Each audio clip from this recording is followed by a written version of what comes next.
Ku rasa aku dilayakkan untuk memuji Dia. Kudus, kuduslah Raja segala raja. Ku bernyanyi bagi Dia, korban terindah akan ku sembahkan. Pujian ku naikkan, jiwaku bersorak, aku diangkat semakin dekat dengan Bapa. Dalam hadiratnya ku rasa bahagia. Dalam hadiratnya ada damai dan sejahtera. Dalam hadiratnya ku temukan iman kekuatan. Dalam hadiratnya ku temukan kasih-Nya.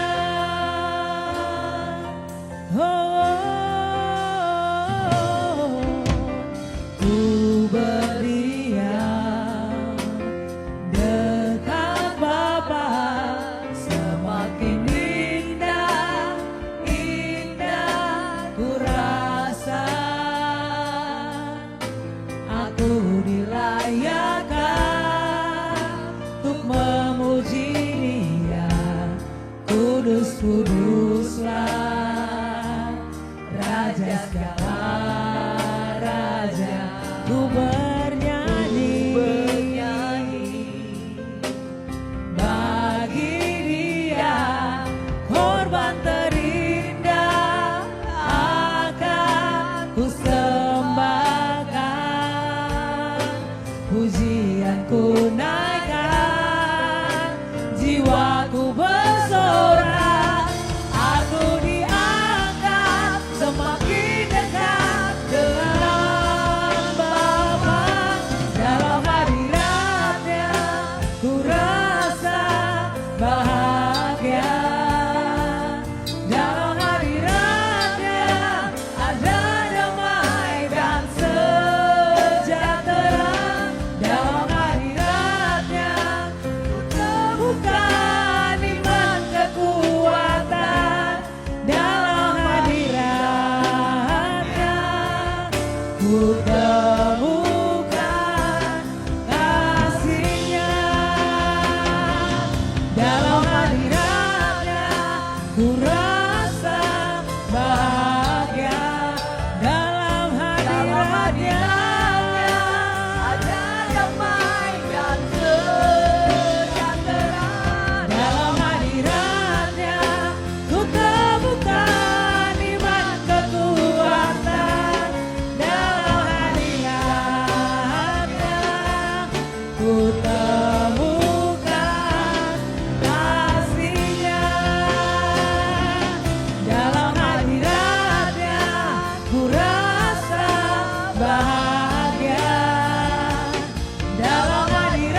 ku kagum hormat akan Engkau, ku kagum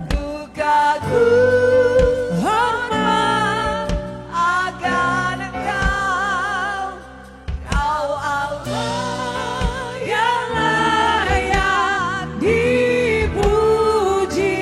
Ku kagum akan Engkau, ku kagum hormat akan Engkau, ku kagum akan Engkau, hormat akan Engkau. Kau Raja yang layak dipuji. Ku kagum akan Engkau, ku kagum hormat akan Engkau, ku kagum hormat akan Engkau. Kau Raja yang layak dipuji. Ku kagum akan Engkau, Kau Raja yang layak dipuji. Ku kagum akan Engkau, Kau Raja, amin. Yang layak dipuji. Ku kagum akan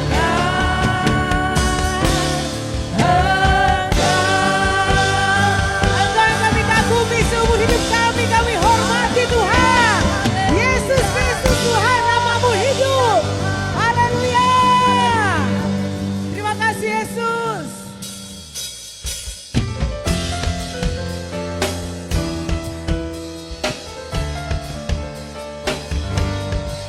Tuhan selalu bersama kita, apa dan dimanapun kita, tak pernah sedetik pun terlelap.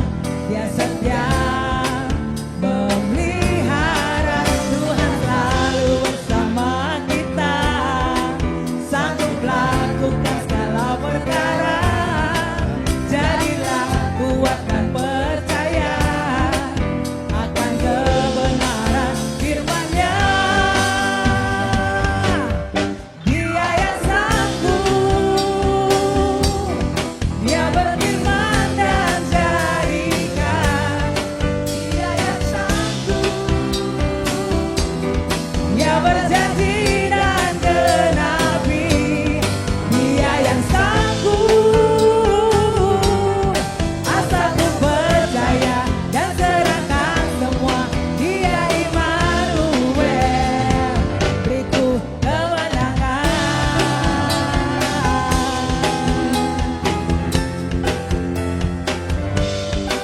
Tuhan selalu bersama kita, apa dan dimanapun kita, tak pernah sedetik pun terlelap. Dia setia memelihara. Tuhan selalu bersama kita, sanggup lakukan segala perkara. Jadilah kuat dan percaya akan kebenaran firman-Nya. Dia yang sanggup,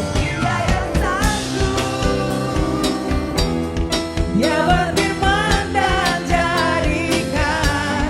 Dia yang sanggup, amin. Dia berjanji dan genapi. Dia yang sanggup, asalku percaya dan serahkan semua. Dia Immanuel, Dia yang sanggup, Dia berfirman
hormat, pujian dan hormat, kemuliaan dan kuasa bagi Allah yang kekal. Dan segala bangsa ciptaan semesta sujud di hadapan-Mu. Surga bumi nyatakan kemuliaan-Mu dan setiap lutut bersujud menyembah Kau Tuhan, kami tinggikan kerajaan-Mu kekal selamanya, Allah yang kekal.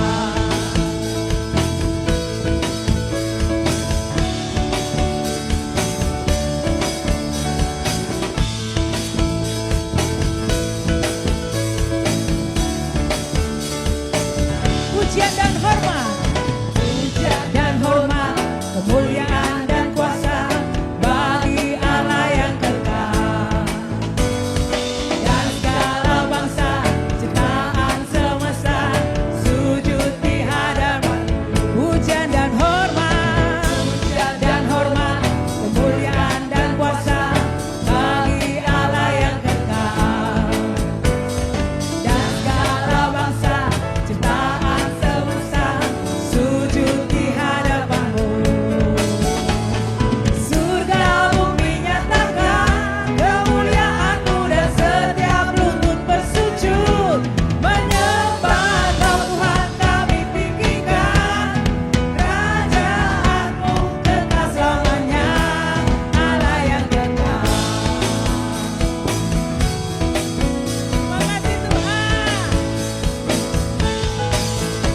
Kerajaan-Mu berkuasa di bumi, puji Allah yang kekal. Dan perbuatan-Mu ajaib dan besar, puji Allah yang kekal. Kerajaan-Mu berkuasa di bumi, puji Allah yang kekal. Dan perbuatan-Mu ajaib dan besar, puji Allah. Kerajaan-Mu berkuasa, sama-sama. Kerajaan-Mu berkuasa di bumi, puji Allah yang kekal. Dan perbuatan-Mu ajaib dan besar, puji Allah yang kekal. Surga bumi nyatakan kemuliaan-Mu dan setiap lutut bersujud menyembah Kau Tuhan, kami tinggikan kerajaan-Mu kekal selamanya, Allah yang kekal.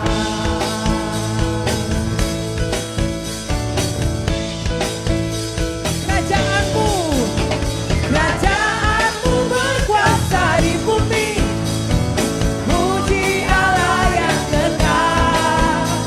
Dan perbuatan-Mu ajaib dan besar, puji Allah yang kekal. Amin, haleluya.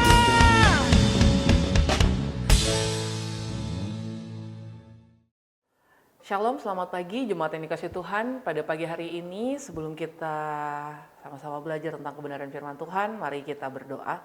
Tuhan Yesus, terima kasih untuk pagi hari ini. Kami bersuka cita karena kebaikan Tuhan. Kami bersuka cita karena semua yang telah Tuhan nyatakan dalam setiap kehidupan kami. Terima kasih ya Tuhan.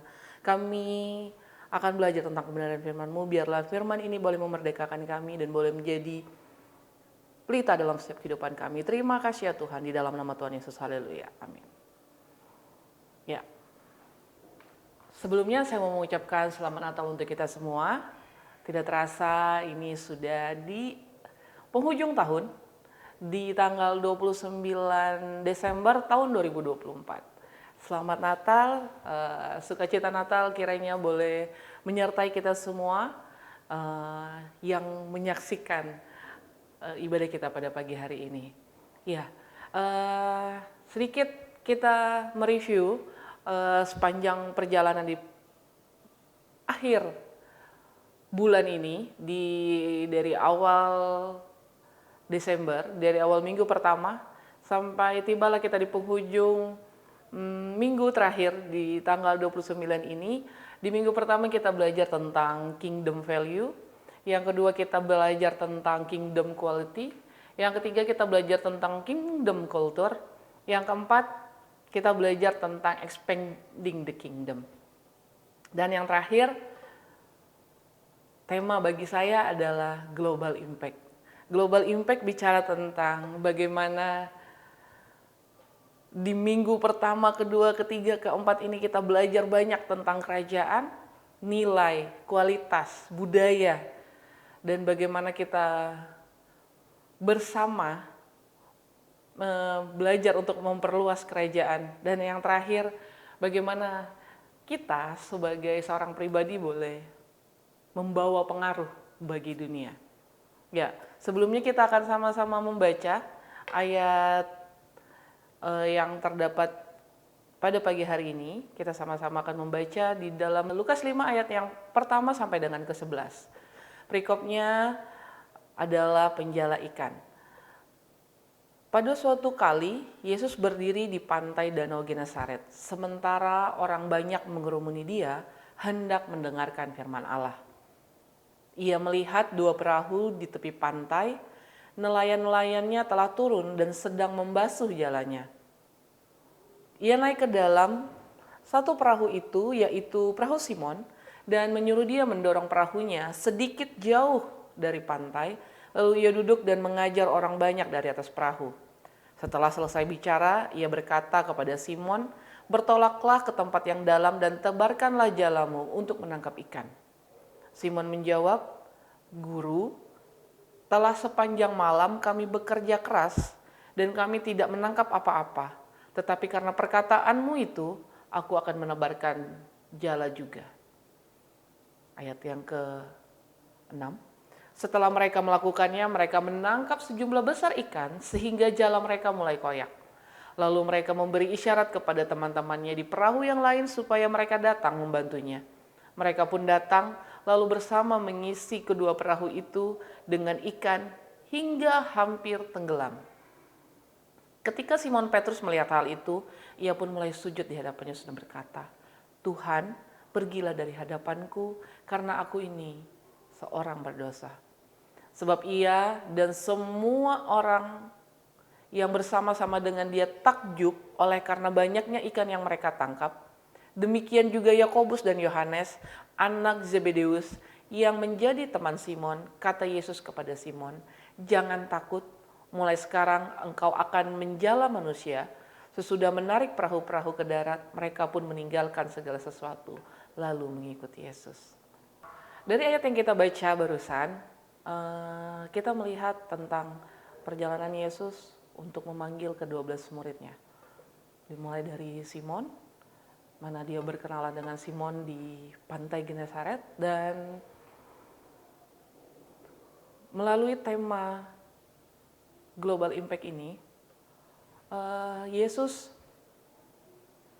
mau memperlihatkan kepada kita bahwa kehadiran Yesus ke dalam dunia ini, dia tidak bekerja sendiri. Dia memanggil orang-orang yang dianggapnya patut untuk menyelesaikan atau membantu dia untuk mengerjakan tugas atau mandat yang sudah diberikan. Yesus pun memilih ke-12 muridnya itu dengan cara yang unik ya, cara yang berbeda, cara yang mungkin kalau kita untuk memilih kalau kita untuk di zaman sekarang, kalau kita untuk memilih circle atau orang yang mau kita bangun komunitas, setidaknya ada sesuatu yang membuat kita tuh satu visi, satu misi. Sedangkan Yesus memilih mereka, memilih penjala ikan, terus itu pemungut cukai, memanggil semua muridnya dalam kondisi yang mereka nggak tahu nih. Mereka cuma hanya tahu tentang kebenaran kitab-kitab yang memang sudah dinubuatkan bahwa akan datang seorang raja. Jadi yang mereka tahu hanyalah mereka akan melayani seorang raja. Mereka akan melayani Mesias dan mereka nggak tahu siapa itu. Jadi di dalam Lukas ini banyak perihal yang Tuhan berikan kepada kita sebagai contoh untuk kita boleh membangun relasi apabila kita menghendaki keberhasilan dalam mendatangkan kerajaan sorga di atas muka bumi ini. Kita akan baca bersama-sama dalam Matius 18 ayat 19 sampai dengan 20. Dan lagi aku berkata kepadamu, jika 2 orang daripadamu di dunia ini sepakat meminta apapun juga, permintaan mereka itu akan dikabulkan oleh Bapakku di surga. Sebab di mana 2-3 orang berkumpul dalam namaku, di situ aku ada di tengah-tengah mereka. Dan hari ini kita jangan lupa bahwa kehadiran kita di muka bumi ini, kehadiran saya, saudara, dan kita semua itu membawa mandat, membawa tugas. Bahwa yang pertama yang harus kita ingat adalah kita diciptakan segambar dan serupa, di mana Yesus pun juga untuk lahir ke dalam dunia ini juga membawa tugas dan mandat. Dan itu pun sama seperti yang kita lakukan hari ini. Sehingga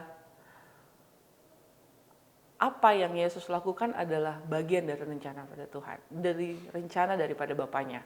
Dan begitu juga dengan kita. Kita ada di dunia ini, kita membawa mandat, kita membawa rencana untuk melakukan tugas dan rencana Bapa kita.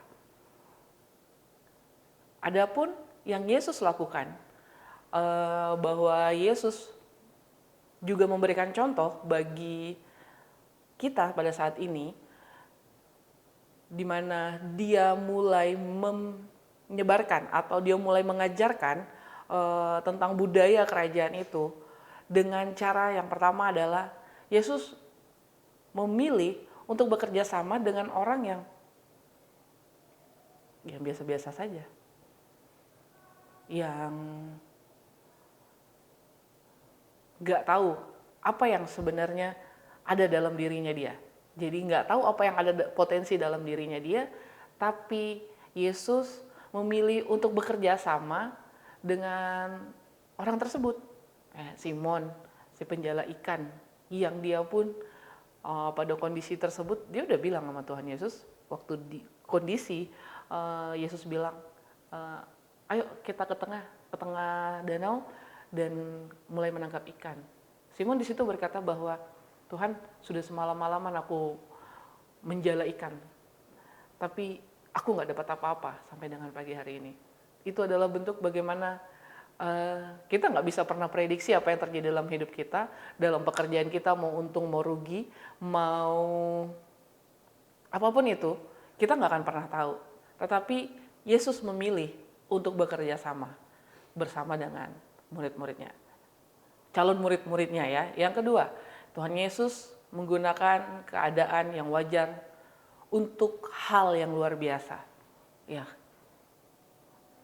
Hal yang biasa itu adalah waktu mereka menangkap ikan tidak mendapat apa-apa. Ya. Itu sudah disampaikan bahwa Tuhan, kami nggak dapat apa-apa. Tetapi waktu mereka belajar taat, tapi waktu mereka mendengar bahwa Tuhan bilang, tebarkanlah jalamu, ayolah kita menangkap ikan, mereka mulai taat. Dan apa yang terjadi bahwa mereka mendapat ikan yang banyak. Dan dikatakan bahwa jala mereka hampir koyak. Jadi Tuhan menggunakan kondisi yang memang sehari-hari kita lakukan, tapi Tuhan berkati berlipat kali ganda. Yang ketiga, Tuhan memimpin mereka bergerak lebih melalui ketidaktahuan manusia. Ya.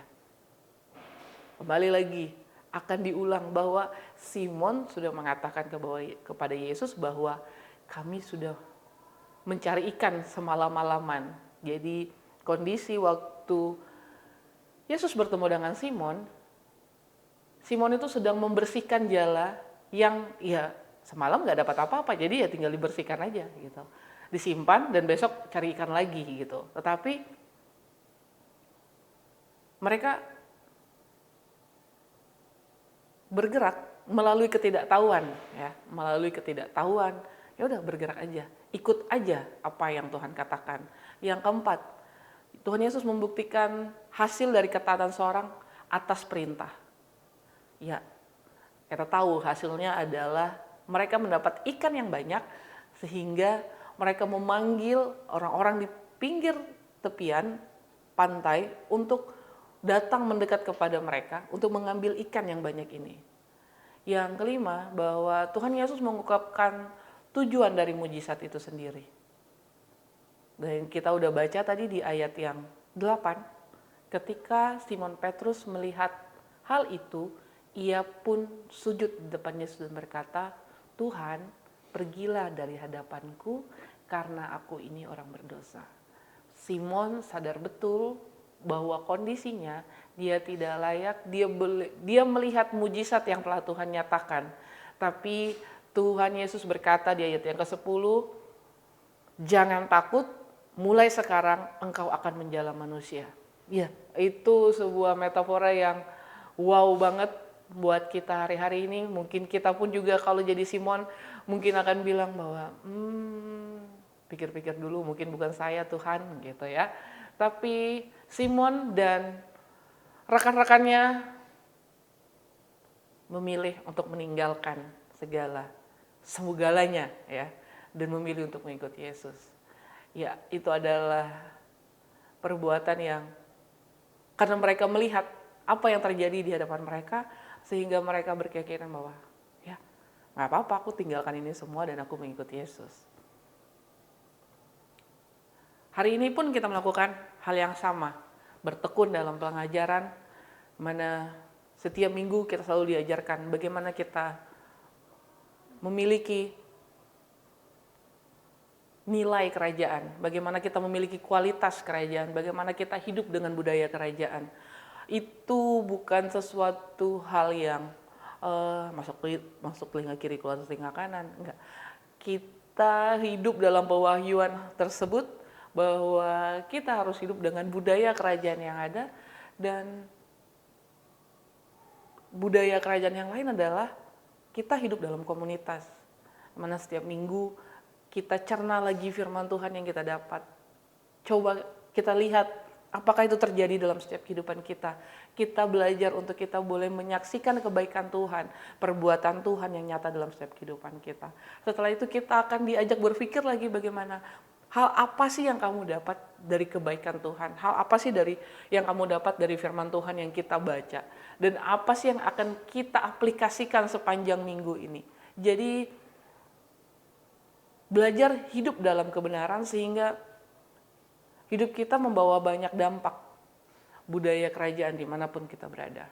Baik dalam keluarga kita, dalam pekerjaan kita, dalam pergaulan kita, dalam komunitas kita, dalam komsel kita, dalam banyak hal, dalam kita bertindak, bertutur kata, sehingga semua yang keluar dari dalam diri kita, itu semua tentang nilai-nilai kerajaan, dan semua tentang kualitas di dalam diri kita tentang kerajaan tersebut.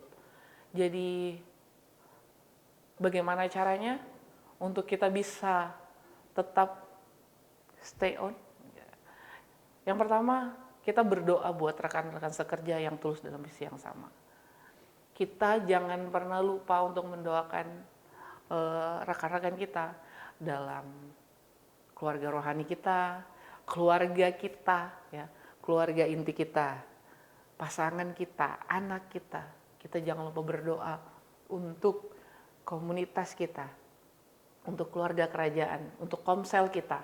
Kita berdoa bersama bahwa kita sama-sama membawa mandat yang sama. Kita juga berdoa untuk pemimpin rohani kita. Kita berdoa untuk mentor kita berdoa untuk pendeta kita. Apapun itu, kita berdoa bahwa visi yang Tuhan terima dari mereka, gitu ya, dari pemimpin kita, dari pendeta, atau dari firman Tuhan yang kita baca pun, kita harus berdoa untuk itu semua, bahwa kita semua tuh butuh kekuatan gitu. Butuh kekuatan. Kita nggak bisa jalan sendiri, kita nggak bisa bertarung sendiri, kita nggak bisa berjalan sendiri. Kita butuh dukungan doa. Di dalam Lukas 10 ayat 2, tuaian memang banyak tetapi pekerja sedikit. Karena itu mintalah kepada Tuhan yang empunya tuaian supaya ia mengirimkan pekerja-pekerja untuk tuaian tersebut. Pekerja-pekerja untuk tuaian itu. Jadi buat kita semua, yuk kita saling mendoakan dimanapun, apapun yang kita lakukan hari-hari ini. pekerjaan apapun kita sebagai pekerja biasa kah, pegawai biasa kah, atau kita sebagai seorang pengusaha kah, atau kita sebagai mahasiswa atau siswa, kita wajib berdoa, saling menguatkan untuk satu dengan yang lain, bahwa kita adalah rekan sekerja. Yang kedua, kita menyingkirkan kepentingan pribadi, bahwa yang kita harus ingat adalah kita datang ke dunia ini dengan tujuan ilahi. Kita datang ke dunia ini dengan tujuan Tuhan, sehingga wajiblah kita mengerjakan pekerjaan Tuhan. Kita baca dalam Lukas 9 ayat 23, setiap orang yang mau mengikuti aku, ia harus menyangkal dirinya, memikul salibnya setiap hari, dan mengikut aku. Ya, terkadang di poin kedua ini mungkin kita akan selalu bertentangan ya dengan apa yang kita mau, bertentangan dengan apa yang kita pikirkan, bertentangan karena gini, pasti akan ada pertentangan antara rencana Tuhan dan rencana kita. Ya, kalau itu sejalan dengan rencana Tuhan, maka Tuhan yang akan memberikan kemampuan dan kekuatan. But kalau itu rencana kita, maka terkadang kita akan selalu mengexcuse atau permisi atau menolak untuk melakukan apa yang jadi rencana Tuhan. Dan marilah kita sama-sama belajar untuk menyingkirkan kepentingan pribadi untuk melakukan kepentingan Tuhan. Yang ketiga, sehati dan sepikir dalam membangun hubungan, ya, dimanapun kita berada. Pengusahakah kita, karyawankah kita, gurukah kita, perawatkah kita, apapun jenis profesi kita hari ini, suamikah, istrikah, anakkah, marilah kita belajar untuk kita boleh berdampak, kita boleh sehati sepikir, melihat dengan sudut pandang yang sama. Meskipun konflik itu pasti akan terjadi, Bapak Ibu, rekan-rekan semua, konflik itu pasti akan terjadi. Tetapi bagaimana cara kita belajar untuk bersehati dan bersepikir untuk apa yang Tuhan sudah rencanakan dalam setiap kehidupan kita. Mari kita baca ayatnya dalam Filipi 2 ayat 2 sampai dengan 3. Karena itu sempurnakanlah sukacitaku dengan ini, hendaklah kamu sehati sepikir dalam satu kasih, satu jiwa, satu tujuan, dan tidak mencari kepentingan sendiri atas puji-pujian yang sia-sia. Sebaliknya, hendaklah dengan rendah hati yang seorang menganggap yang lain lebih utama daripada dirinya sendiri. Ya, kalau kita baca ayat ini, mari kita mereview sejenak tentang bagaimana kondisi kita di komsel-komsel kita. Di sini kita belajar bersehati, berpikir, ya. Kita belajar untuk kita boleh mendengarkan, kita boleh saling menguatkan, kita belajar untuk kita boleh sampai pada tujuan yang sama.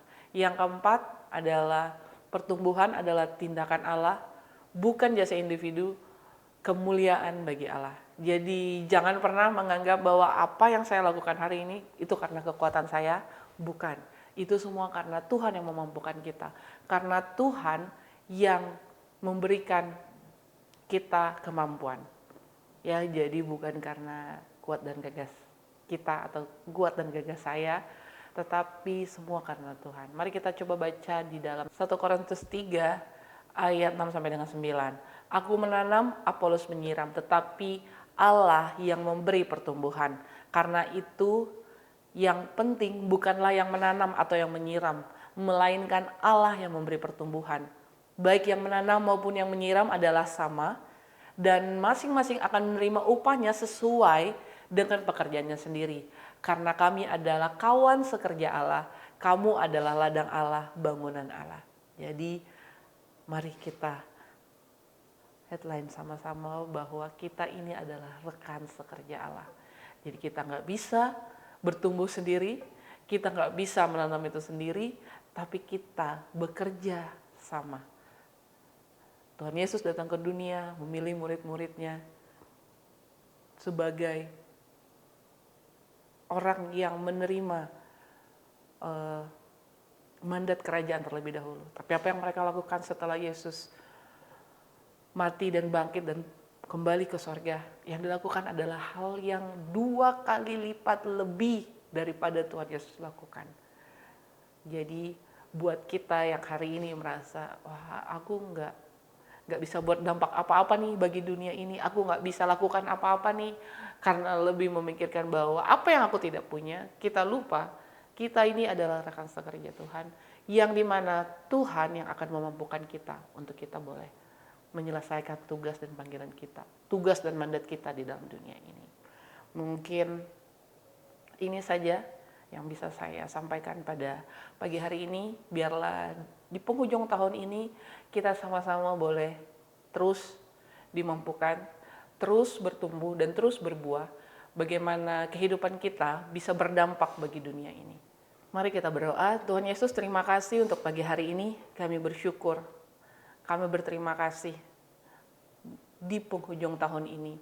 Biarlah kami boleh merefleksi diri kami tentang apa yang sudah kami pelajari sepanjang tahun ini. Setiap penyertaan Tuhan, setiap pertolongan Tuhan itu nggak pernah terlambat dalam setiap kehidupan kami. Biarlah di akhir penghujung tahun ini kami boleh tetap teguh, bertumbuh dalam kasih karunia Tuhan, dan boleh berdampak bagi lingkungan kami dimanapun kami berada. Baik dalam keluarga kami, dalam lingkungan sosial kami, pekerjaan kami, komunitas kami, dimanapun kami berada.